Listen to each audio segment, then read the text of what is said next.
Miss the next day, then you are not fully benefiting from this lesson. So if you're here today, please make sure you attend every lesson. It's only 2 days a week, Saturday and Sunday, less than an hour, so it is not much to ask. So I'm really happy that you're all willing to learn your Islamic religion. Alhamdulillah, it's a blessing that this young generation are eager to learn, but please make sure you keep it up, okay? Yeah. So make sure you attend every Saturday and Sunday, inshallah. So today is our third lesson, so we will go ahead and get right to it. If you have notebooks with you, I'll let you know when to copy. But other than that, most of this stuff should be in your book. So the book that most of you bought it. So this one here.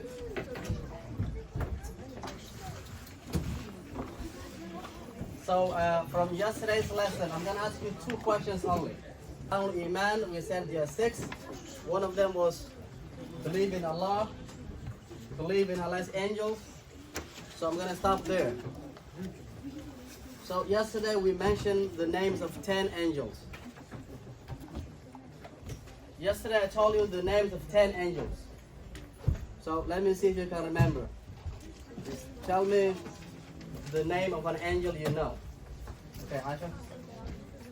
Angel Ridwan. Okay, so she mentioned Angel Ridwan. So I want someone to tell me what is the role of Angel Ridwan. Okay, Mahat? Just raise your hand. Abid, what's your name? Amina, so what is the role of Angel Ridwan? Okay.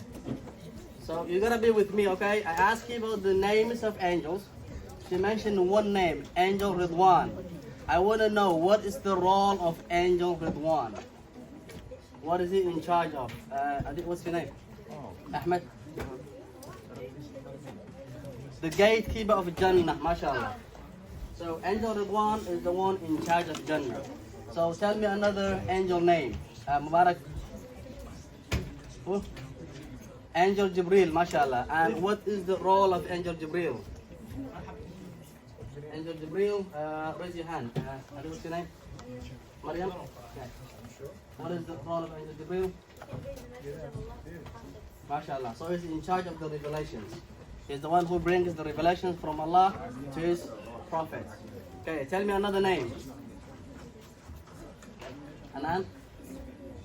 Okay, Angel Israfil. So what is the role of Angel Israfil?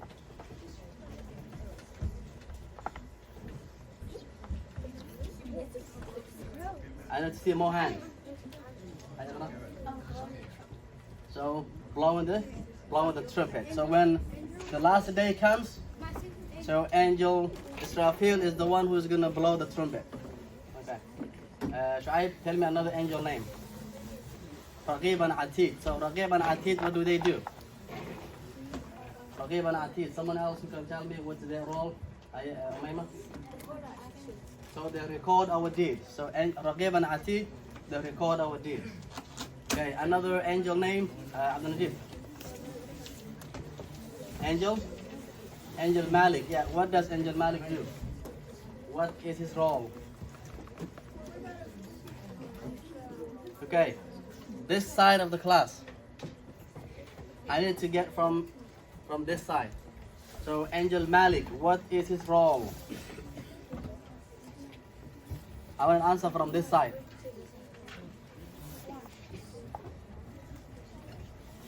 Someone, those of you who were here yesterday, Ashrif. The gatekeeper of hell. The gatekeeper of hell, mashallah. So Malik is the gatekeeper of hell. So let's just move on. One of the also pillars of Iman was to believe in Allah's books. Okay? And yesterday I told you that we need to know the names of 4 books. So the names of 4 books. So tell me one of them. Okay, Mahmoud. Okay, Torah is one of it.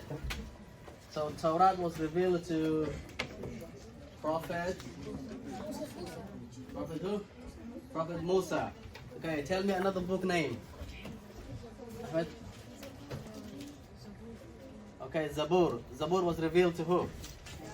Muhammad, Zabur was revealed to who? Prophet Dawood. Hi Abdullahi. Prophet Muhammad sallallahu alayhi wa sallam. So I have one more left.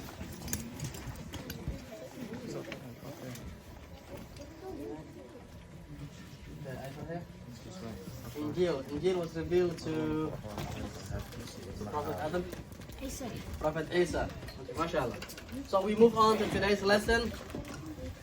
We are starting from Alamatul Bulugh. So if you go to your book on page 9, go to page 9 of your book. Okay. Yeah, page 9. If you have this book with you, go to page 9.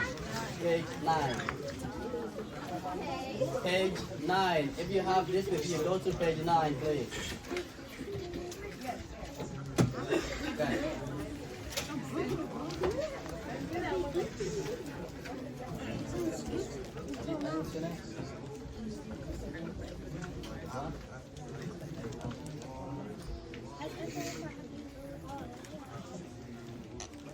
Okay, so Alamatul Bulugh Thalath. So I'm going to read the Arabic part first. Alamatul Bulugh Thalath.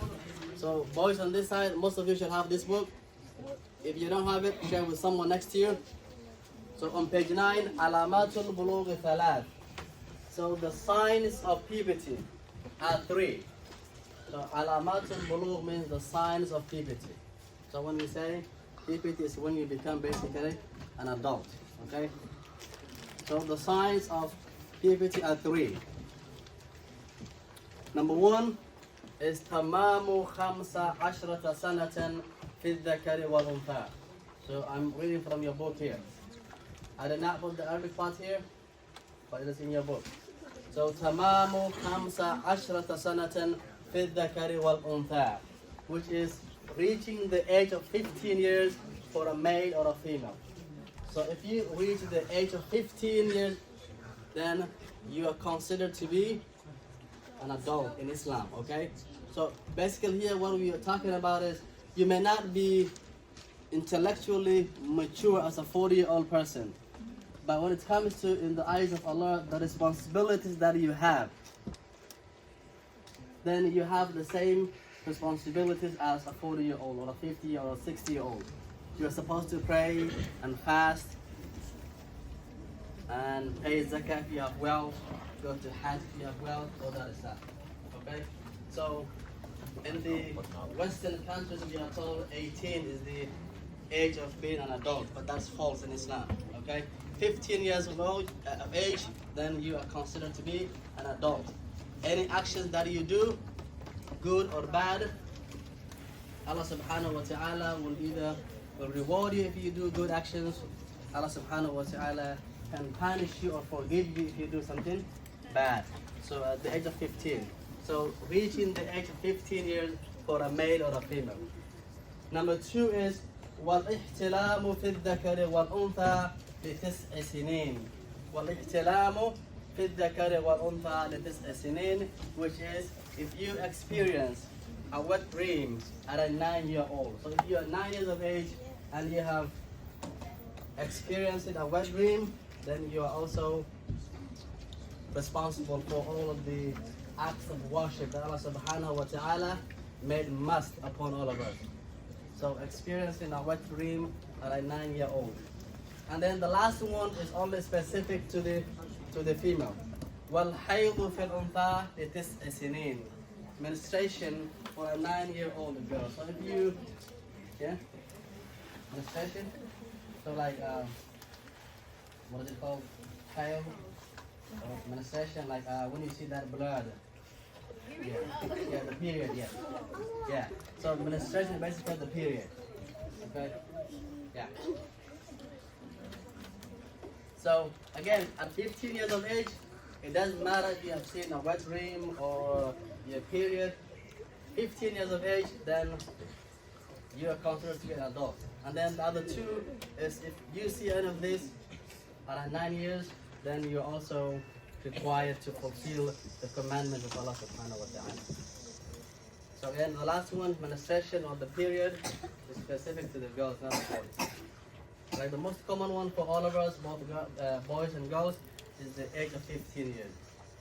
So if you are 15 years of age, don't consider to yourself to be a child anymore. Okay?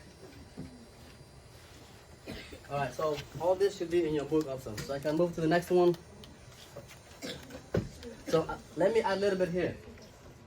So even though we have this specific age of 15, but at the age of 7, when you become basically like someone who is mumayyiz, someone who is discerning and can basically use the bathroom by yourself, you can feed food or eat food by yourself. At the age of 7, the parents are encouraged to tell their kids at the age of 7 to establish the 5 daily prayers. So at 7 years age, we start training. At the age of 10, if you do not pray, your parents are also encouraged to whip you. Yeah, not torture, but just to remind you that you are required to pray. So by the time you get to age 15, you already know all of the rituals of prayer. Okay? Yeah.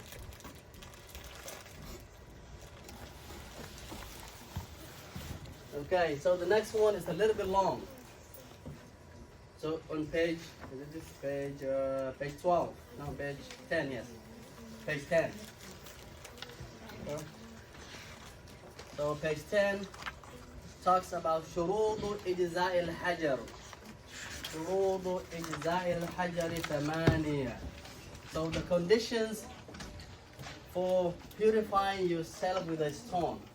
Let's say you have no water. Okay? So again, most of this stuff may not apply to us today because we have plenty of water available to us. But like if you're in the countryside, in the bush, there's no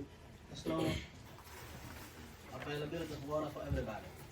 So in case you use the bathroom and you want to clean yourself, so you could either use a stone. In those days, people use a stone, or you could use like a dry wood, or today we have tissues. So there are certain conditions that you are supposed to fulfill when you want to purify yourself with something other than water. Okay? So that's what this is. So the kitab talks about hajar, a stone, but it's not specific to the stone only. So if you're using anything else other than water, a stone or a wood or a tissue, whatever it is, you have to have these 8 conditions. So shurudu ijza' al-hajar, the conditions for purifying yourself with a stone or something else other than water are 8 conditions. Number 1, you have to use أن يكون بثلاثة أحجار. So you have to use 3 stones minimum. So if 3 is not enough, you make it 4, 5, 6, 7. So you keep on adding the number of stones or tissues you use until you make sure that you have cleaned out the filth. So 3 stones minimum should be used. So أن يكون بثلاثة أحجار. So you're supposed to use at least 3 stones. Number 2 says وأن ينقي المحل. وأن ينقي المحل. So I'm doing all this because we want to save some time. So I'll just read them to you. Make sure you are looking at your book. So number 2 is وأن ينقي المحل, which is it should purify the place of the najaa. So it should purify. So that's what I was saying. If you use 3 stones and it is still not cleaned, then you add some more. And it is sunnah that you do like the odd numbers. If 3 is not enough, instead of making 4, make it 5. If 5 is not enough, make it 7. So use odd numbers. So it is sunnah to use the odd numbers. Okay? So if you use 3 tissues, they're not enough, make it 5. If not enough, make it 7. But again, today we have water, so you may not even need to use that much tissue or stone to clean yourself. If you have water, water is the best to use. Okay? So number 2 is it should purify. And then number 3, وَأَلَّا يَجِفَ النَّجَسُ. وَأَلَّا يَجِفَ النَّجَسُ. The impurity should not be completely dry. So let's say you use the bathroom, it was a number 2 or a number 1, whatever it is, but you did not clean yourself on time. Now, the impurity is dry, so you can only use water. So a stone or a tissue will not clean you. Okay, if it is dry, then you have to use water. Okay? So for you to be able to use a stone or a tissue or something else other than water, then the impurity should not be completely dry. If it is dry, what do we use? Water, mashallah. Number 4, it says, وَلَا يَنْتَقِلَ وَلَا يَنْتَقِلَ. The impurity should not have spread out. The impurity should not have spread out. So like I say, sometimes if you go to the countryside and you're doing anagil, okay? You're doing anagil, okay? And then you use the bathroom, you're doing number 2, but it splashes, okay? So there is impurity all over your body, okay? If it is that many, then a stone or a tissue will not suffice it. So you have to use water. Yeah. So the impurity should not have spread out, okay? So as we continue, you'll see a lot of funny things. Something that will look to you as funny, but it is important that we learn, okay? Yeah. So the impurity should not have spread out. So if it spreads out, then you can only use water. A tissue will not do it. Number 5, وَلَا يَضْرَأَ عَلَيْهِ آخَرٌ. وَلَا يَضْرَأَ عَلَيْهِ آخَرٌ. No other impurity should come upon it. So what does that mean? Maybe you were just peeing and then a blood came out.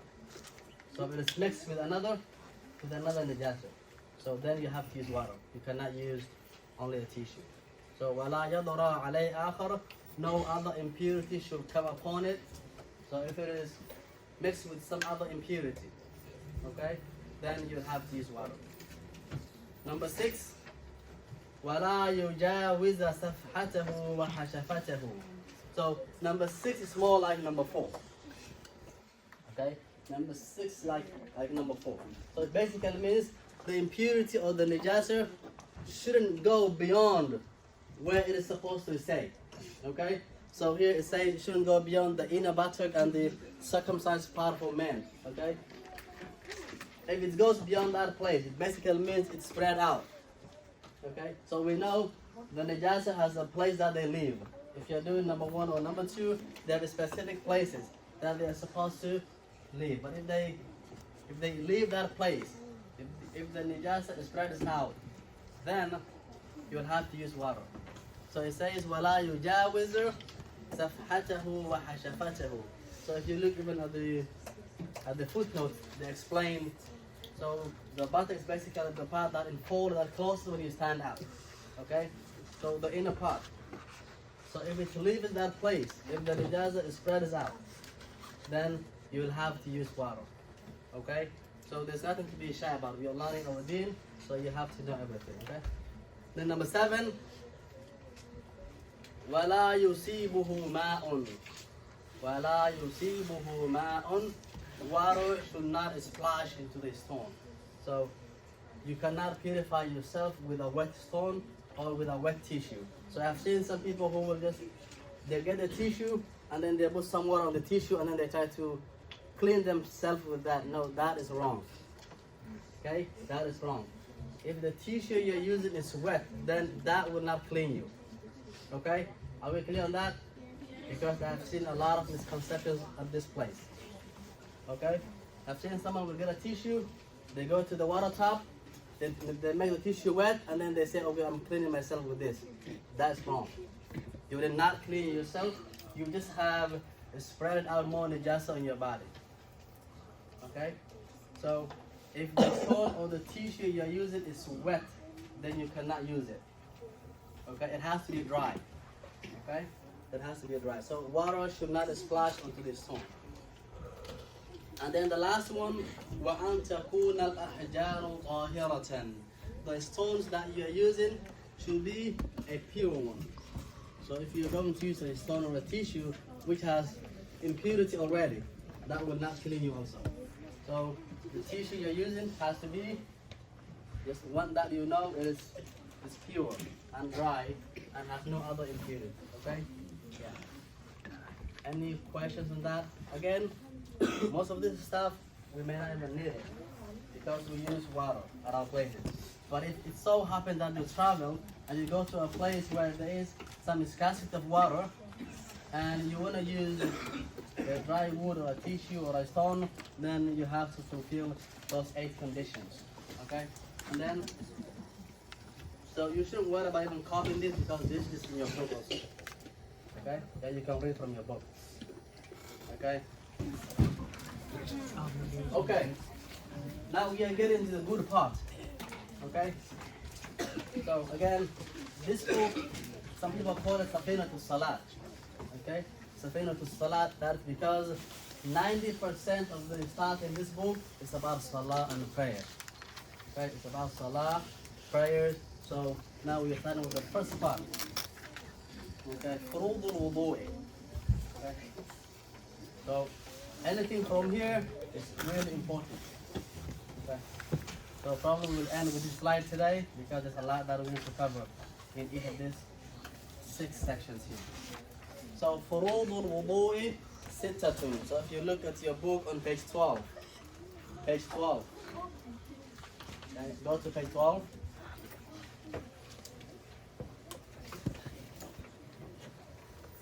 Furudul wudu'i sittatun. The obligatory or the compulsory acts of wudu are 6. So wudu is basically waiso, yeah? Waiso or the ablution we make, or wudu. Okay? So the compulsory acts of wudu are 6. So number one is an-niyatu. An-niyatu is the intention. So on the first day of our lesson, I told you about that hadith, إِنَّمَا الْأَعْمَالُ بِالنِّيَّاتِ. All of our actions are judged by the intentions. Okay? So if you're making wudu, and even you did not come with the intention of making wudu, then you just wipe yourself, you did not make wudu. So first step is, you have to have the intention. Okay?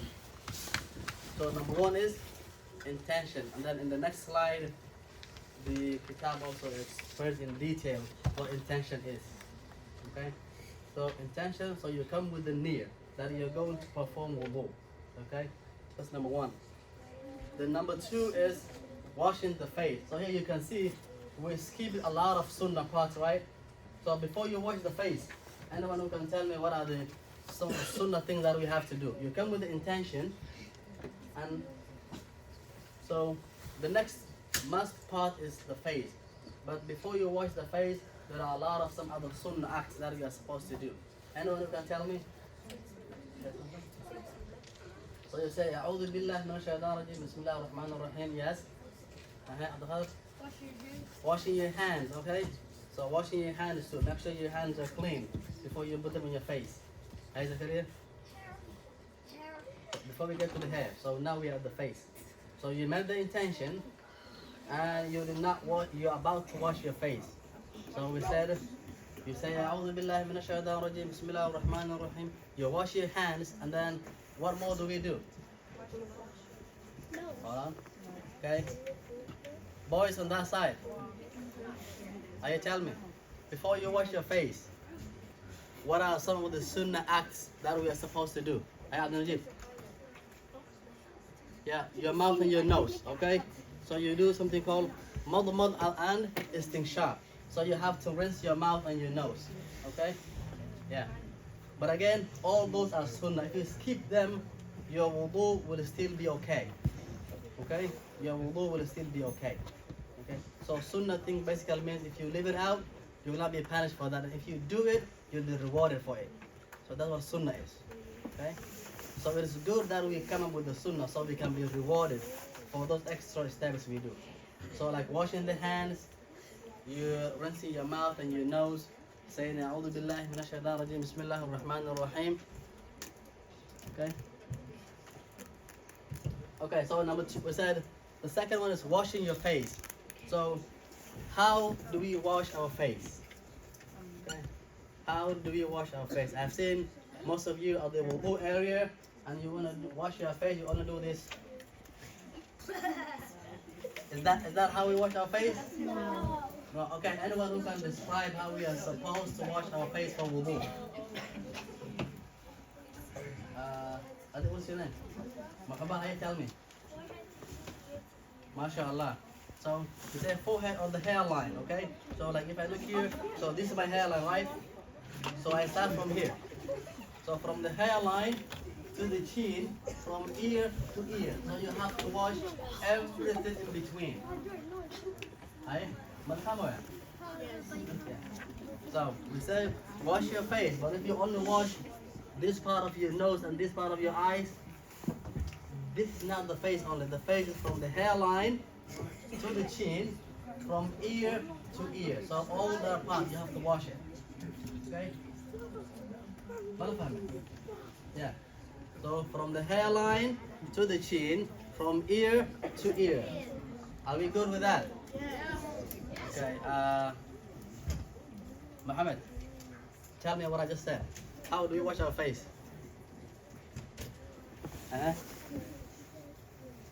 From the hairline to where? No, I said something else. Hey, Mahat, help him out. From ear to ear, okay? Yeah, from ear. So, lengthwise you do hairline to the chin, and then widthwise we do from ear to ear, okay? Boys, because this is really important. Remember, if your wudu is not properly done, then you are not praying, because the first part is missing. Okay? So you are trying your best, you want to make sure that you want to pray and worship Allah subhanahu wa ta'ala, but you even do not know how to properly do your wudu, then you are not praying basically, you're just moving your body. Okay? Because before you go to Salah and say Allahu Akbar, there are a lot of other things that we have to do. Step one being the wudu. Okay? So again, really important how we wash our face. Hairline to the chin, ear to ear. All good? Okay. So number 3 says washing both hands and arms, including the elbows. Okay? So it says basically washing the arms. Okay? Washing your arms, including the elbow. So that means you have to do a little bit over the elbow. Okay? So again, if you wash your arm and you stop somewhere here, then your wudu is not complete. So whenever you're washing your arms, you have to do a little bit above the elbow. Little bit above the elbow, okay? Yeah. So don't just stop at the elbow, because you might leave out some part of it. So to make sure that you cover everything, make sure you go a little bit above the elbow, okay? Okay, so you wash your arms. So that is غسل اليدين مع المرفقين. So number 1 was الأول النية, intention. الثاني, number 2 was غسل الوجه, washing your face. الثالث, number 3 is غسل اليدين مع المرفقين. غسل اليدين مع المرفقين is washing your arms, including the elbows. Okay, including. So you have to wash a little bit above the elbow. So number 4. Number 4 is مسح شيء من الرأس. مسح شيء من الرأس, which is you wipe any part of the head. Wiping any part of the head. Again, it can be, you could just touch this side, you can touch this side, the front side, it doesn't matter, any part of the head. But the sunnah way to do it, especially for the boys, the sunnah way you can wipe your hair will be, you wet both of your arms, both of your hands, okay? And then you put them like this. You start from here, the front. You go all the way to the nape of the neck, and then you come back, okay? So that way, every part of your hair is wet. You can do it that way. Yeah, but some of us have combed our hairs, they look nice, and we don't want to mess it up. It's okay. So if you just touch any part of it, that will still do it. But again, if you want to do the sunnah part is, you do your hand like this, then you go all the way, and then you come back up. Okay? So that's mashu shay min al-ras. You wipe any part of the head. Okay? Any part of the head. And then number 5. Number 5 is غسل الرجلين مع الكعبين. says washing the feet, including the ankles. But there's another sunnah we're skipping here. So when you wipe your head before you wash your feet, there's another part of the body that we always wash. Which one is it? Adam? Yes, the ears, mashallah. So the ears.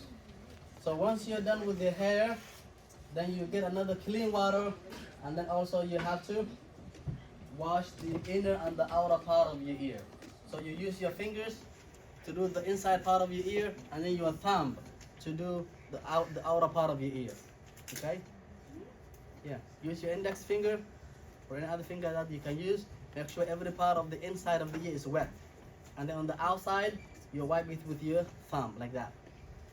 Okay? So again, the ear is a sunnah. Okay? It is not part of the compulsory acts of wudu. But we recommend that we do it because we'll be rewarded for that. And then number 5 is washing the feet, including the ankles. So that means you have to go a little bit over, above the ankle, okay? So we wash our feet. It says including the ankles, but we recommend that you go a little bit over the ankles, okay? So you make sure that the ankle is part of the feet that you wash, okay? And then number 6, it says at-tartib. At-tartib is to observe the above mentioned sequence. So again, in Somali, tartib, yeah, tartib basically means slow down, right? Yeah. But the tartib in Arabic is different. Tartib in Arabic means you have to observe the sequence, okay? So that means you cannot start your wudu from your feet, okay? So we have to go in that order, okay? So when you come with the intention, what if someone says, I'm going to start with my arms? Will that do it? No. No. Yeah. So that what tartib is telling you is, okay, you come with the intention, you wash your face, then the arms, then the hair, and then the feet. So in that order is what tartib is. So tartib is to observe the above mentioned sequence. Okay. So, and any other sunnah of the prayer you can tell me, of the wudu you can tell me. Any other sunnah? You mentioned that one. So again, like whenever you're washing your face and your hairs or your feet, how many times should we do it? Yeah, so how many times? 3 times. So that is sunnah, okay? Doing it 3 times is sunnah, okay?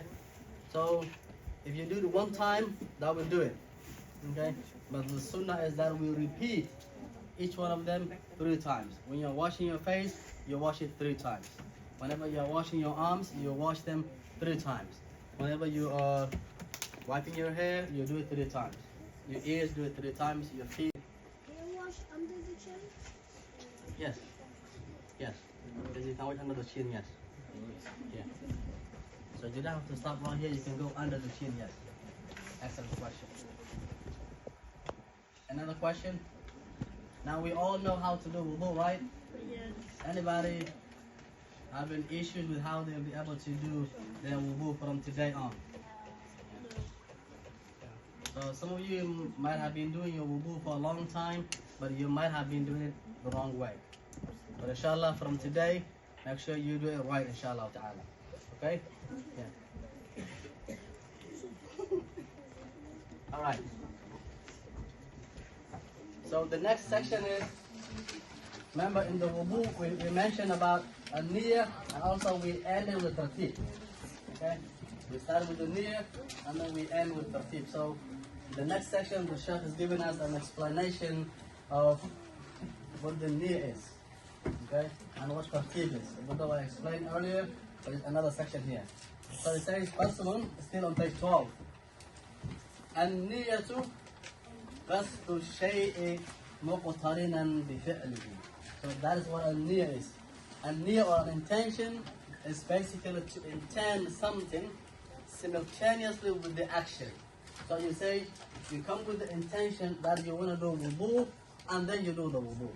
Okay? Like you don't just say, okay, I'm over here right now, and then I cannot say, okay, I want to make wudu. But I'm not doing the action, I'm just standing right here. So that is not the niyyah you're talking about. So a niyyah in the wudu, when we are at the wudu area, a niyyah is to intend to do something and then you do that thing. Okay, so you say you intend to do wudu. Okay, nawaitu faradul wudu. Okay, so you intend to do wudu and then you do the wudu. That is what a niyyah is, or intention.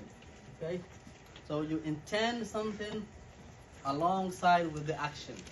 Okay, clear? So like whenever you want to pray salah, first thing we come with the intention and then we say Allahu Akbar. So we start the salah. The same thing whenever you're doing wudu, you come with the intention of doing wudu and then you start doing the wudu. Clear? So now here again the Shaykh tells us like when should I come with the intention? So in this place is in the heart. First he's telling us, okay, where do you come with the intention? The intention should be where? In your heart. So in your heart. And then you do the intention. Okay, it still continues. To make a verbal intention is a sunnah. Okay, so if you say nawaitu faradul wudu, if you say it out loud, it's a sunnah. Yeah. But if you don't want to say it loud, you can just say it in your heart. Make sure you come with the intention that you're going to do wudu. Okay? But if you want to say nawaitu faradul wudu, or whenever we are praying salah, you can say nawaitu farad salat al-isha, you can say it. So to say a verbal intention is sunnah. So it is time is at the beginning of washing the first portion of the face. Okay. Again, this mirror is specific to the wudu. Okay. We're in the chapter of the wudu. Okay. We are in the chapter of making wudu. So you ask yourself, okay, when should I come with the intention? It's when you are about to wash a portion of your face. So when you have the water and you're going to start from your hairline, your water right here, that is when you come with the intention. Okay? So it tells us it's at the beginning of washing the first portion of the face. That is when you come with the intention. Again, I repeat, intention is basically you intend to do something simultaneously with the action, and the place of the niyyah is in the heart. If you verbally say it, it is sunnah. If you say nawaitu faradul wudu, it is sunnah, it is good thing, you'll be rewarded for that. And then when do you come up with the intention? When you are about to wash the first portion of the face. When you have your water and you're about to start washing from your hairline, that is when you come with the intention. All good? Boys on that side? Okay. So also towards the end of the 6 acts of wudu, we have tartib. So what does tartib mean? Tartib is basically the sequence. So you have to observe the sequence of the wudu. Just like as I mentioned, like starting with the face and the arms, the hair. So that is called tartib. So you have to observe the sequence such that no lateral limb of wudu should precede a former limb. So basically, you cannot wash your feet before you wash your arms. Okay? You cannot wash your arm before you wash your face. So that is what tartib is. Okay? Tartib is. It is also sunnah in your tartib that make sure you start from the right. Okay? You wash your right arm first and then your left arm. Your right foot and then your left foot. So that is sunnah. Okay? So it's part of observing the tartib. Any questions? We are talking about wudu, okay? Whenever we are doing wudu, we have to use water, right? Okay, you have to use water. So here we are throwing in a little bit about water, understanding what is a small water, what is a large amount of water, okay? So this is on page 15. You go to page 15 of your book. Page 15. I know that. So, al-ma'u qalilun wa kathirun. Page 15. Page 15 talks about water. Al-ma'u qalilun wa kathirun. So, qalil means something little. Kathir means something more or abundant. Okay? So, when we talk about water, we either have a little water or we have a lot of water. Okay? And then they have specific rulings. That's why we're bringing this up. So a little amount of water is that which is less than 2 qulla. Okay? So qulla, in the next slide, you see what qulla is.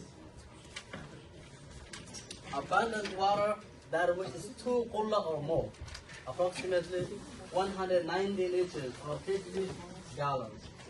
Okay. So if the water is less than 50 gallons, then we consider that to be a little water. Okay?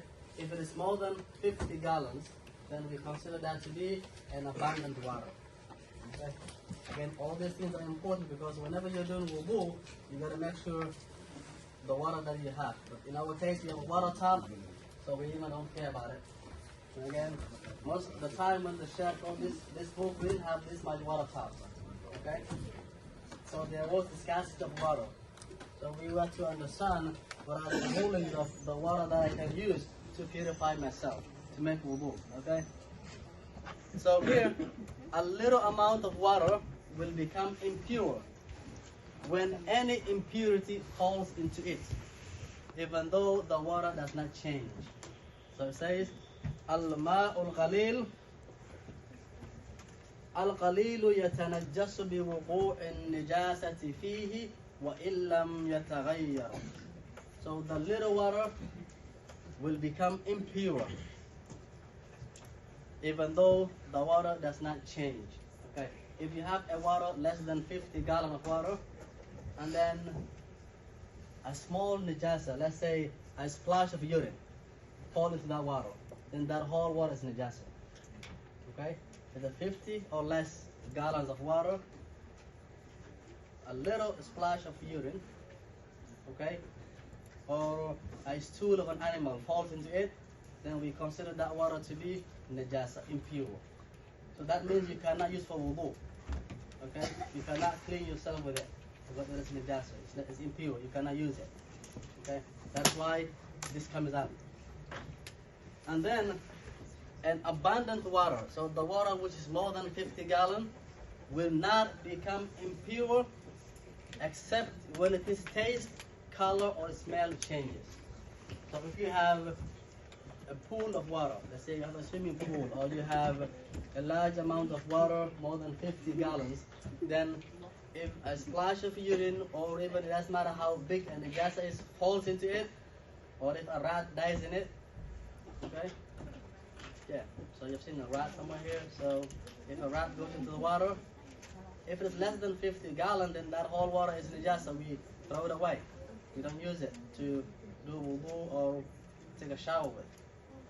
But if it is more than 50 gallons, even if a rat or a mice or another najasa falls into it, we still consider that to be a pure water until these three things happen. The taste, the color, or the smell changes. So like when you taste the water, like it tastes different. Yeah. Or when you look at the water, the color has changed. Or when you smell it, you can smell it smells bad. Then now that is najasa, impure. You don't use it. Yeah. Most of you have not experienced this. You have never left Kansas City, so you may not know what we are talking about. Yeah. But if you travel outside, you'll be able to experience all this. Yeah. So the Arabic Fatiha, if I read it, Al-ma'u qalilun wa kathir, al-qalilu ma duna al-qullatayn, wal-kathiru qullatani fa-aktharu. Al-qalilu yatanajjasu bi-wuqu'in najasati fih, wa illam yataghayyar. Wal-ma'u al-kathiru la yatanajjasu illa idha taghayyara da'muhu aw lawnuhu aw rihuhu. Okay? I encourage you also read the Arabic part of this. Okay? So I'm gonna stop there for today, inshallah. Any questions?